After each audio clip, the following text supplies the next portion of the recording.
Good morning. Good morning. Welcome to In the Garden with Joyful Living. I am Kimberly Dixon. Excuse me. As you can see, I'm not outside yet. I actually wanted to show you my tomato plant before the heading outside. Through the winter, its home is actually going to be in my downstairs bathroom. Please forgive. Stop, Silas. Stop.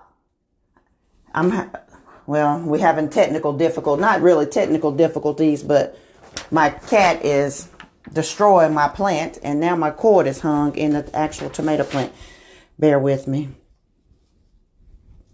I don't want to break the vine, but as you can see, there are tomatoes all over the plant.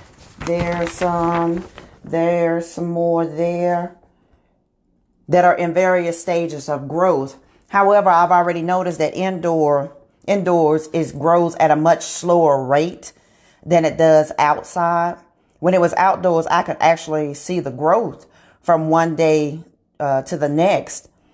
But in the indoors, I can still tell that it's doing well and that it's healthy, but it's growing at a slower rate. Silas, stop. I'm going to have to leave him. Hopefully he won't destroy everything before I'm completely finished. But let's go ahead and head outside.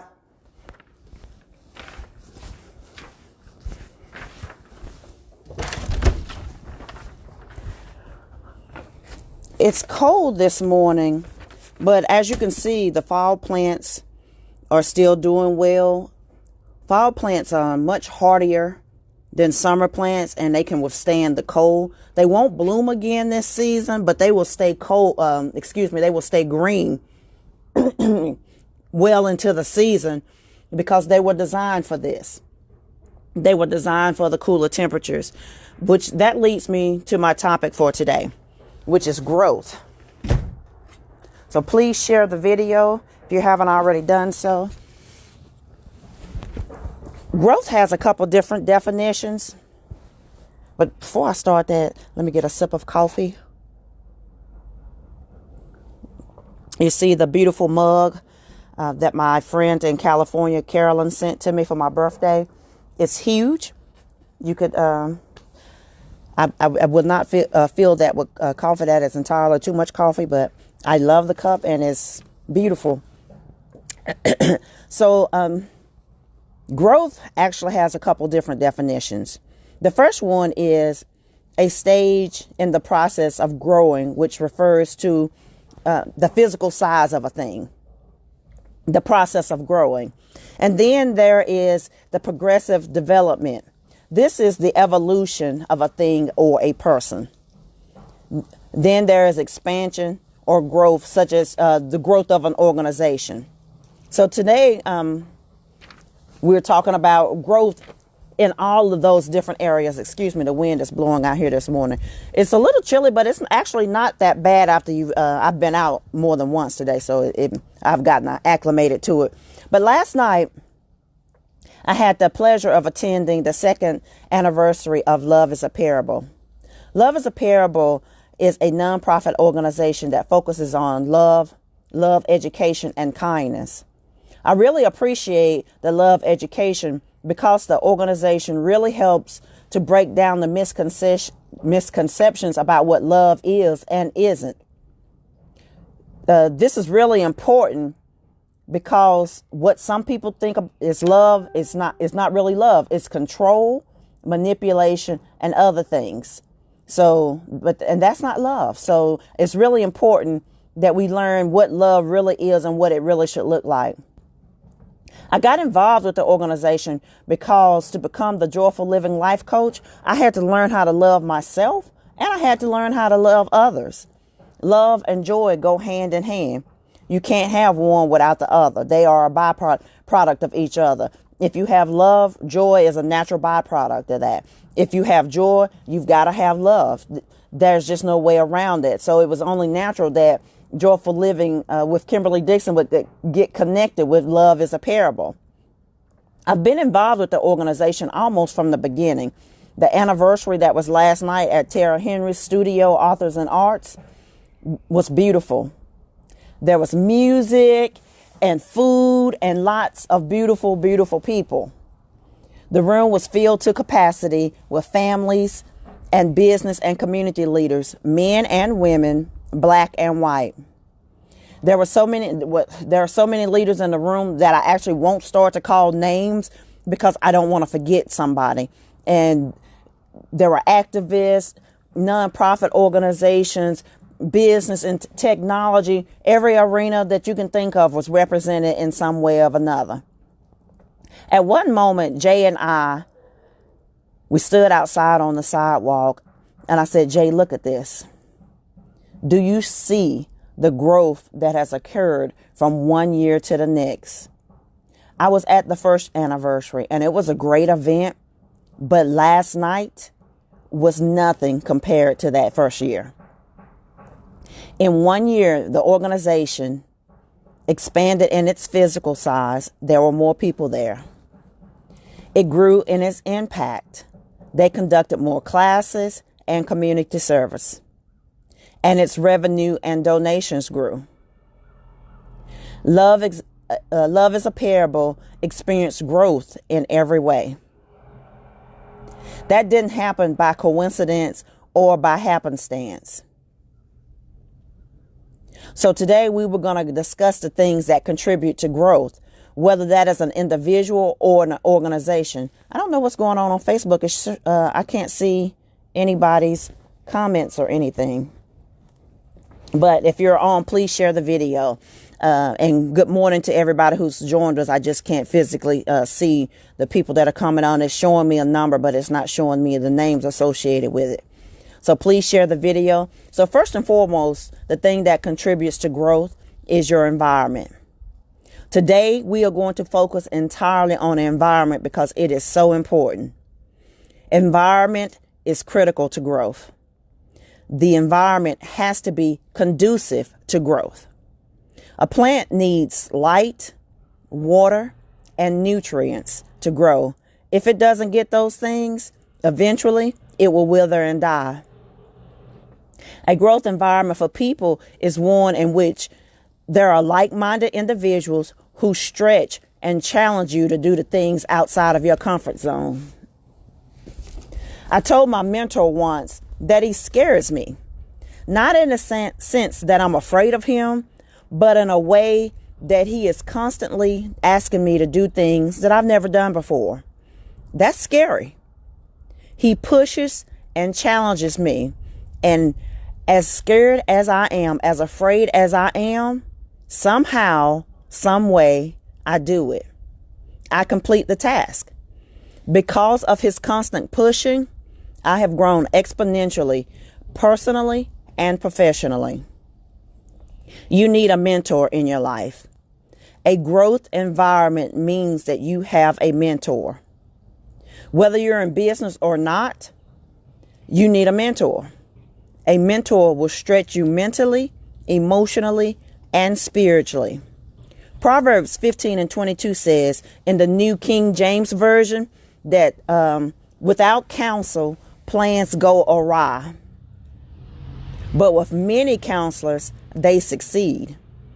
The NIV version, or the New International Version, says plans fail for lack of counsel, but with many advisors, they succeed. Society teaches us that we should be independent. Independence is great, but it can be a hindrance if it's used incorrectly.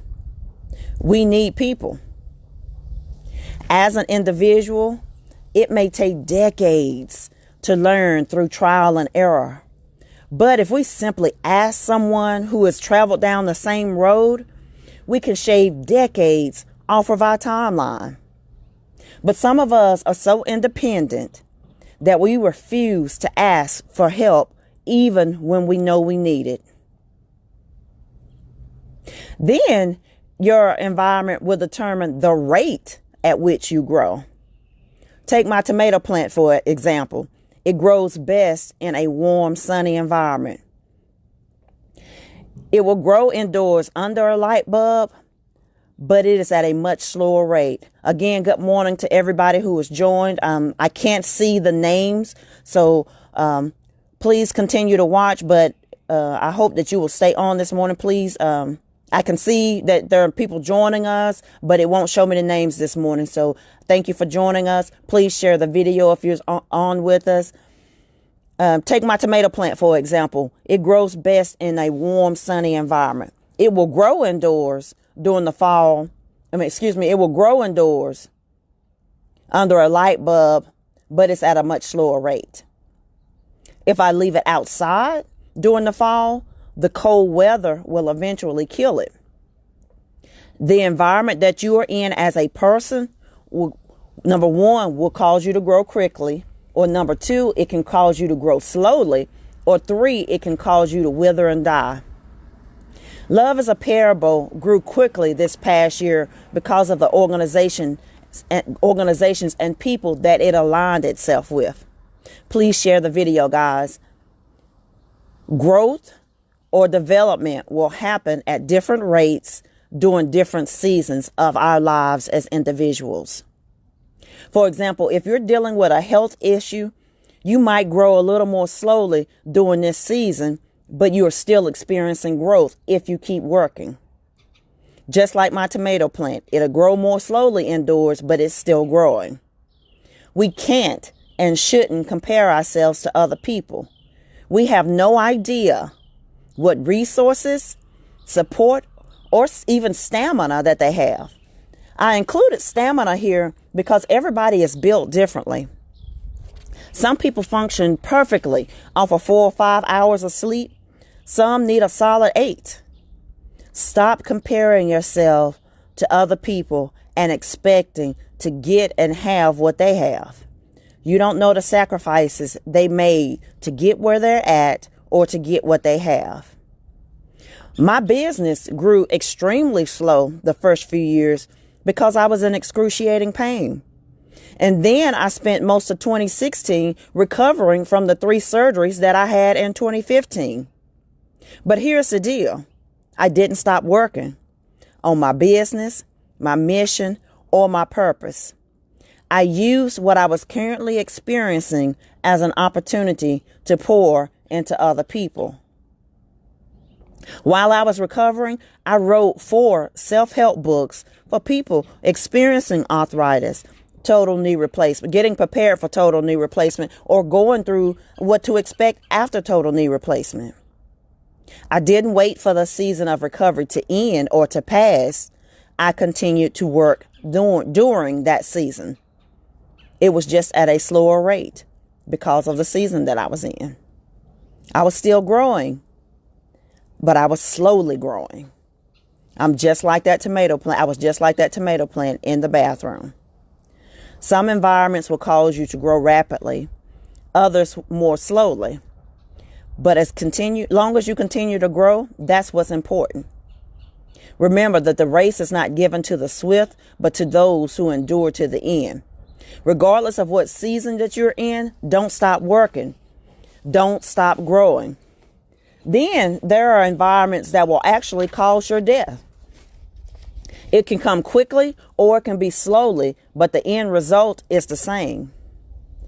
If you spend every waking hour, every moment with people who are negative or who are constantly gossiping, that's a death environment. Life and death lie in the tongue. When you speak death over other people by gossiping, you speak death over yourself and over future generations of your family. Stop gossiping. Or if you spend every evening and every weekend in the gambling house or a crack house, I don't even know if they still call them crack houses, a drug house, that's a death environment. Gambling breeds financial death. Drugs breed financial and physical death, and a spiritual one as well. We are spiritual beings, and when we allow evil things to attach themselves to us, it has an effect on our spirit.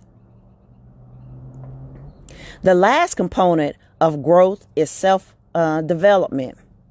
What journey of progressive development are you on? We should always be reading something, attending workshops or attending seminars. All of these things increase your knowledge, expand your mindset, and enhance your critical thinking and spirituality. We have to invest time and money into our own personal growth and development. And if you currently don't have the financial resources to spend money on courses and things of that nature, the library is always free. YouTube is always free. There are ways to get around the money aspect until you have the finances, because doing those things, reading books, attending workshops, attending seminars, will teach you how to grow your income so that you can invest more money into those things. I take countless free workshops and seminars, and I invest in paid workshops, seminars, and certifications. I'm always trying to expand my knowledge. Invest in your personal development and growth. That's all I have for you today, guys. Again, I apologize that Facebook wasn't showing me the individual names of the people that are on this morning. I thank you guys so much for joining me. Please share the video. Thank you for watching In the Garden with Joyful Living. I am Kimberly Dixon. I love you. Bye-bye.